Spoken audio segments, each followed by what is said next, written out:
From Keene in the Shire, the Liberty Media capital of the world, this is Daryl W. Perry, host of FPP Radio News for Friday, October 9th, 2015. Silver is trading at $15.89 per ounce. Gold is valued at $1,154 per ounce. And according to BitcoinAverage.com, the average price of Bitcoin is $246.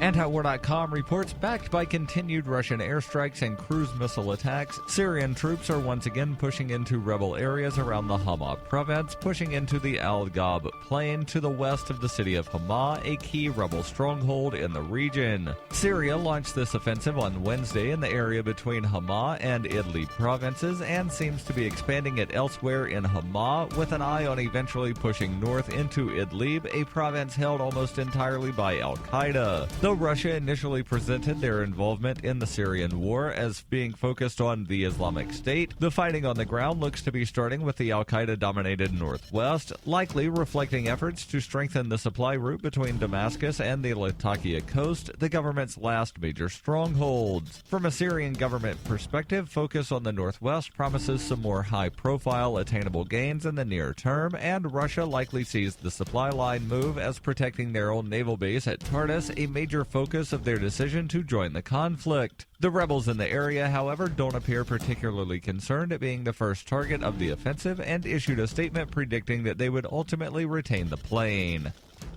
Coinbase is a simple and secure online Bitcoin wallet for sending, receiving, and storing Bitcoin. Get started at coinbase.fppradio.com. That's coinbase.fppradio.com. UPI reports California Representative Kevin McCarthy, who had been under fire for comments on the Benghazi investigation, abruptly dropped his bid to become Speaker of the House on Thursday. It is unclear exactly why McCarthy, widely expected as the successor to outgoing House Speaker John Boehner, dropped out of the contest. He faced opposition in the nominating race on Thursday from House Oversight Committee Chairman Jason Chaffetz of Utah and Representative Daniel Webster of Florida. Representative Peter King of New York said McCarthy told Republicans in dropping out of the race, "I'm not the one to unify the party." Representative Bill Huizenga of Michigan posted on Twitter, "The room was stunned as McCarthy announced he is not the right one to lead the conference. At 8 a.m., he was at a forum making his pitch." Last week, McCarthy, the current number 2 in House leadership, made comments on Fox News suggesting that the House Select Committee on Benghazi was targeting Hillary Clinton's presidential campaign. On Wednesday, Representative Alan Grayson filed an ethics complaint against McCarthy.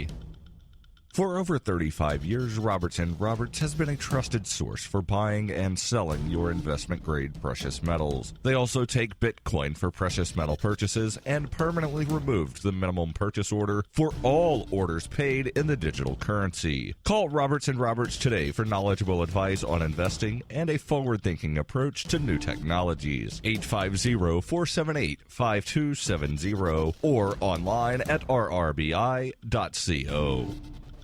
Reuters reports South Carolina's governor warned on Thursday that several coastal areas were about to be hit by a second round of major flooding, while residents inland hauled soaked furniture and appliances from homes left in ruins by unprecedented rainfall. Governor Nikki Haley said the inundation expected in Georgetown, home to about 9,000 people, would last up to 12 days, and she urged residents to heed evacuation notices. She told a news conference in Somerville, "Don't underestimate the power of water." Officials on Thursday said 17 people have died after historic rains in the southeastern state, including 11 drownings and 6 traffic fatalities. The resulting floods caused 14 dam failures and at least $300 million in crop losses. Haley called the damage tragic, with roads destroyed, homes deluged, and farms left unrecognizable by the huge volume of water. Nearly 24 caskets were disinterred by floodwaters in cemeteries. In Charleston County, emergency management officials told residents living near the Edisto and Santee rivers to monitor water levels as those bodies of water threaten to flood. In Columbia, where 11 inches of rain fell over the weekend, residents in the neighborhood ravaged by the first wave of flooding donned gloves and masks as they started clearing their homes of ruined possessions. Streets in the Lake Catherine community were lined with mud-soaked mattresses, soggy tables, and rolled-up carpets. Dead fish could be seen among the debris.